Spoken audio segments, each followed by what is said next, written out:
Okay, hello everybody. This is Bad Syntax, or Eric Smith, as some of you may know, but I don't usually use my real name online because I'm two different people. I wanted to, first of all, thanks Palladium for, well, specifically Kevin Simvidia, I don't know how to say his name, and Jeff to giving me this box set. This is one of the 3 copies that exist outside of Customs. The other 2, which were on display at Gen Con, this was actually a display at Gen Con, but it was still closed up. I went there and gave them copies of my REF miniatures that I had been making, my 3D sculpts that I had painted up real nice for them, and talked to them about a whole bunch of stuff. And I'd kind of begged them to buy this, and they wouldn't let me. And like on day 2 or 3, I had asked, or Jeff had just mentioned he might be able to hook me up with an extra Destroid sprue, and to come back that evening. So I stopped playing Battletech for a while. Came back that evening, and he said, "Hey, I can't do it. I got bad news. I can't give you the sprue." And then Kevin comes around the corner with a box, and he says, "But we can give you a box set." And I was kind of speechless. I didn't know what to say or do because I really didn't expect it. I mean, as most of you probably know, I've already got more than I ever will need coming. So whenever I do get my stuff, I'll raffle one off so I don't feel too guilty. And even though they did give this to me, I have been a pretty vocal opponent of many things done in the Kickstarter, especially during the Kickstarter itself.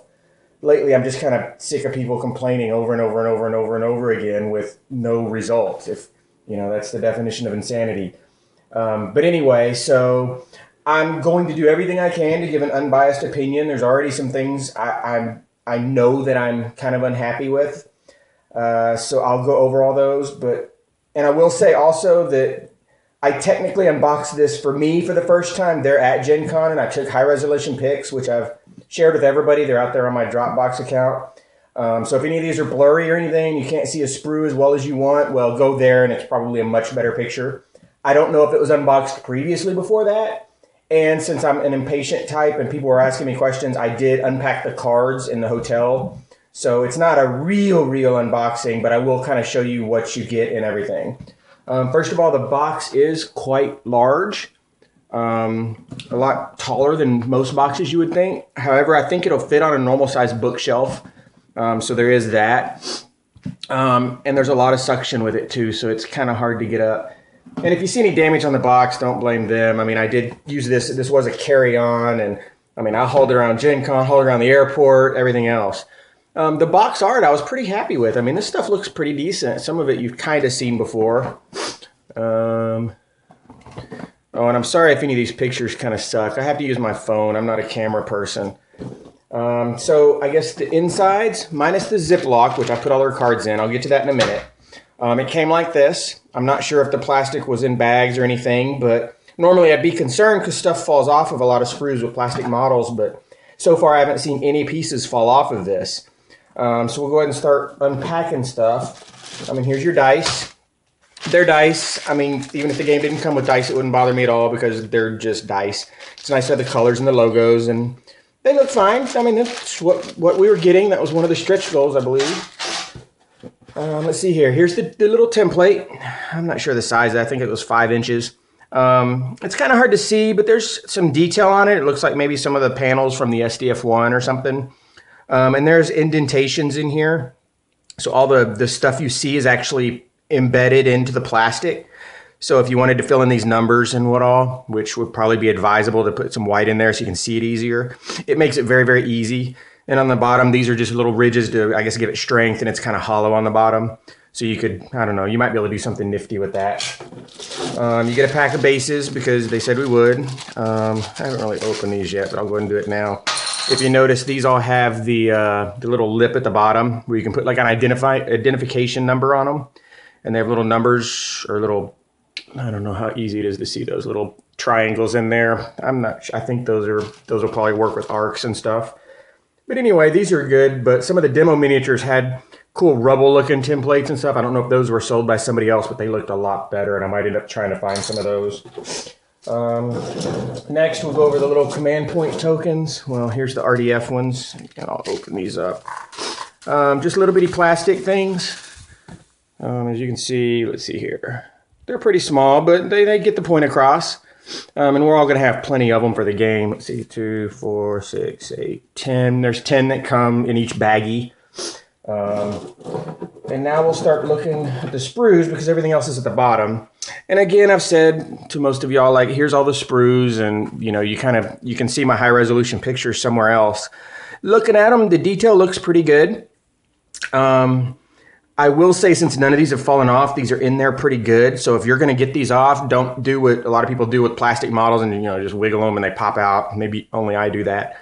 But that would leave a lot of extra flash. And in a lot of cases, like these little gun barrels, would snap them off. So you're going to have to use some really careful, you know, like little scissor dike things or wire cutters or toenail clippers to snap these out of there and then clean them up. But they do look like they'll come out of there okay.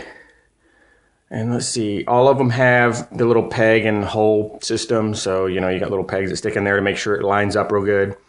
I'll try to do an assembly level thing later to show you the quality of the assembly when somebody stupid like me puts them together, and you can see the quality there.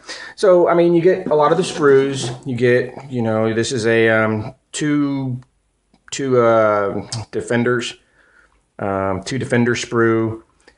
Here's your, let's see, 2 tomahawk sprue, which somebody pointed out to me I never really noticed before, but there's one set of shoulder launchers that are open, and then actually it looks like there's 2 sets that are closed. So if you want them open to show all the missiles, only about half your tomahawks will be able to have that. They've all got these missile launchers, which in the fluff, it actually, in the searchlights, it actually says these are modular systems. So it would have been kind of cool to have some that go to the other shoulder as well. So you could double up on the missiles or double up on the searchlights, although not a lot of purpose in that. And then the little command thing. The arms are 1 piece, so that's nice. You don't have any seams there, but everything else is 2 pieces. So we'll see how that looks when they go together. I mean, if they go together smooth, then it should be okay. Ignore my dog, she's nuts. Here's a Valkyrie sprue. This is, what is this? This is probably I don't know what mode this is. I haven't looked at the assembly that closely. There's the little VF1R head, which I guess you would glue, you'd glue this to the back of to get all 3 guns. Here's the VF1S head and the 2 little side things you'd glue on, which, I mean, there's a hole and it looks like they're totally posable, which is kind of cool because, you know, most of the time with something this small, you're going to get 1 piece. And there's the VF1J head. Somebody did point out that there is a pretty big little bump on the edge of these wings. I guess that would be a navigation light, but it's kind of just pokes out there a little bit. It'd be easy enough to trim off, but I don't know. I don't think it's too bad. It's not, I mean, it's okay. And then let's see, you've got, I guess these are the larger missiles. Whoops, look at there, I already broke one. Well, thank goodness I got lots of options. These are little M-lock pods, the multiple launch things where you got like 5 missiles in each.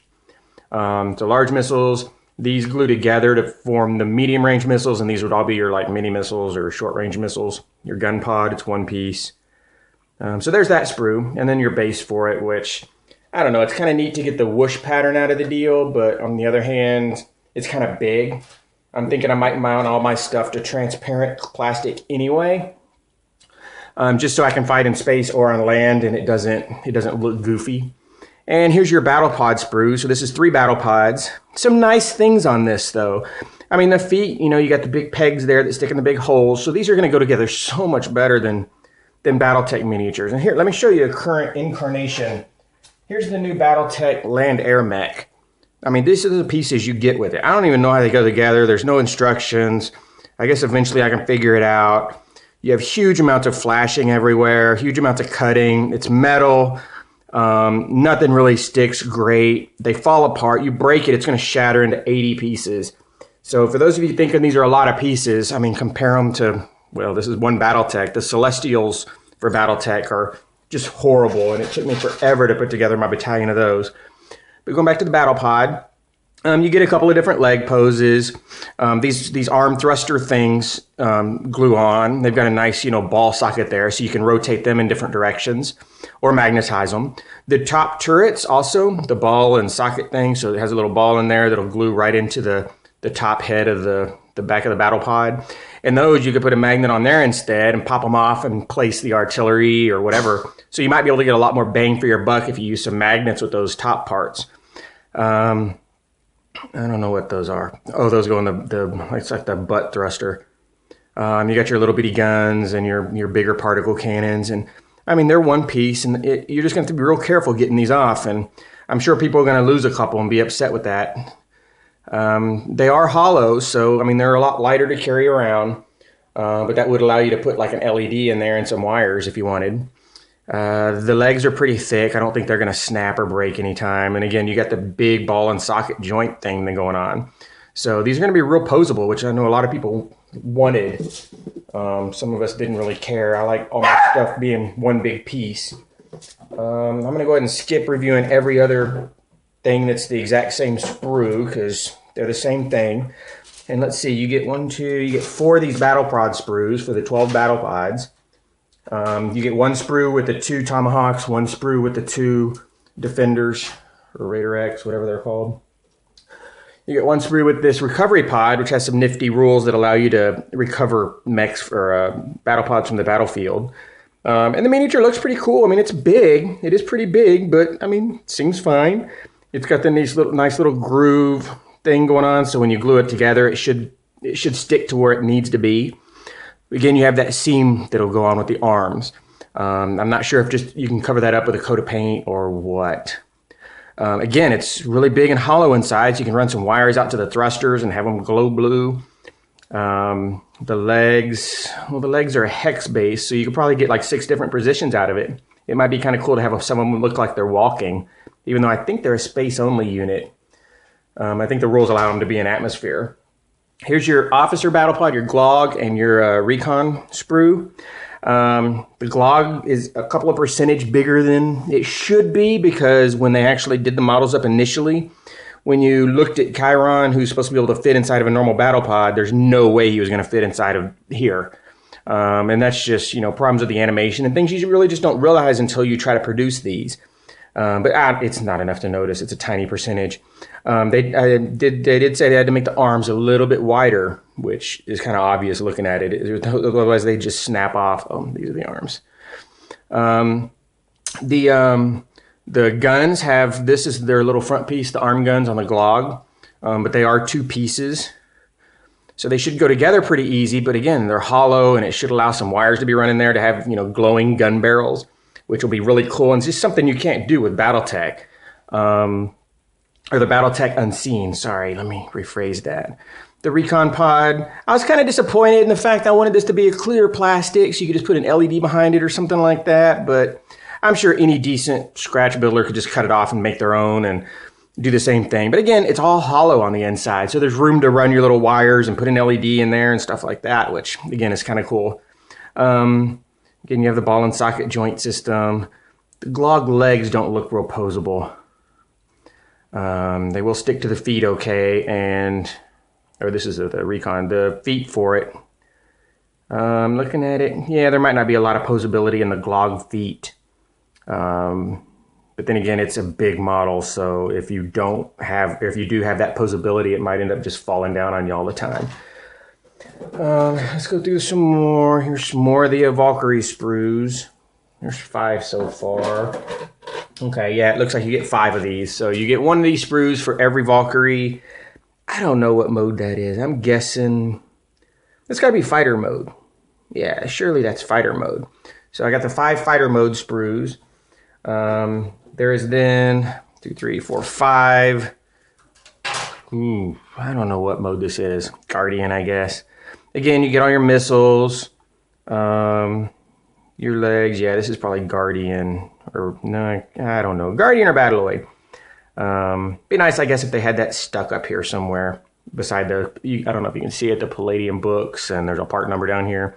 If they put on here, Valkyrie, Guardian. Again, everything kind of sticks together, but there could be some seaming. I know these little bitty seams like this often are you just paint over them and they go away. I didn't see that on the demo models that I took pictures of, but I don't know if that was one of their focuses like it would be with us. So you get 5 of those sprues, and then you get 3 of these sprues. These sprues are the Battloid, and each one has 2 Battloids on it. That means you get actually 6 Battloids in the box set, which is nice to get that one little extra you can destroy, or that would probably be a very good place to start with your assembly. So if you screw it up, it's an extra and it's okay. And then you can just damage it and destroy it and make it an objective token or something. Again, the detail looks pretty good on them. I mean, from just glance at it, it looks like it has all the detail that you would ever see consistently in the cartoon or the line art. Yeah, I mean, it's all the head pieces are there, and the same sort of versatility with them. Well, except for the VF1S heads, it looks like they have a static pose now. But the J and R heads are still posable. The VF1A head does not have or is not dynamic. Again, you have the big whoosh marker that's a little taller than the others, so I guess it's a little bit easier to determine what mode it's in if you can't see the rest. We then have the book, which I'll hit up last. Let me go ahead and finish up these other couple of things in here. You get a pack of the Zentradi tokens, command point things. You get one big base, I'm assuming for the Glog, since it's bigger than everything else. A couple of, little sales brochure things that you get with everything now. You get your instructions, which is really nice. I mean, I would love if the recent Battletech part or models that are 15 parts would have these. So these are kind of handy, although it does give you how to build the model I don't have. Darn it, it says sold separately. So, I mean, it tells you how to put everything together, which is, something that is never there enough. I bet half this video is going to be upside down, and I apologize for that. And again, here's your other thing, so it gives you tells you a little bit about the ones you're going to be putting together eventually when you get them. You then get another sales set thing.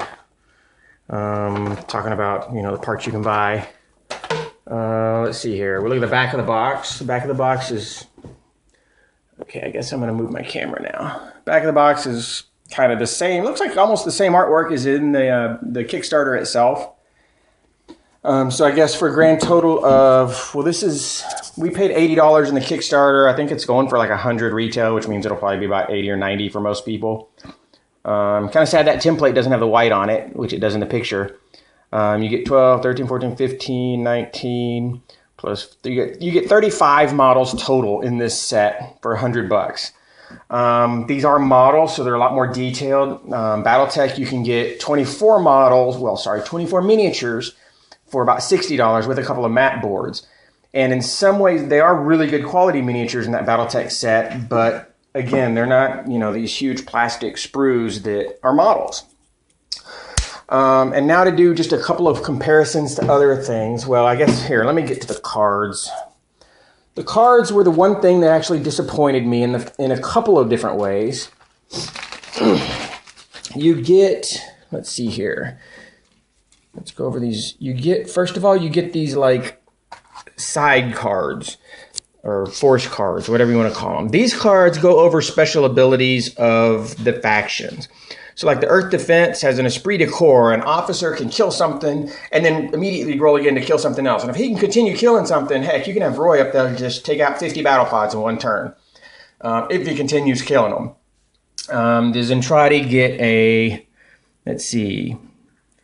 Yeah, if you destroy a Regault within 8 inches of a Glog, you end up putting it to the side, and then any turn afterwards, you get him back.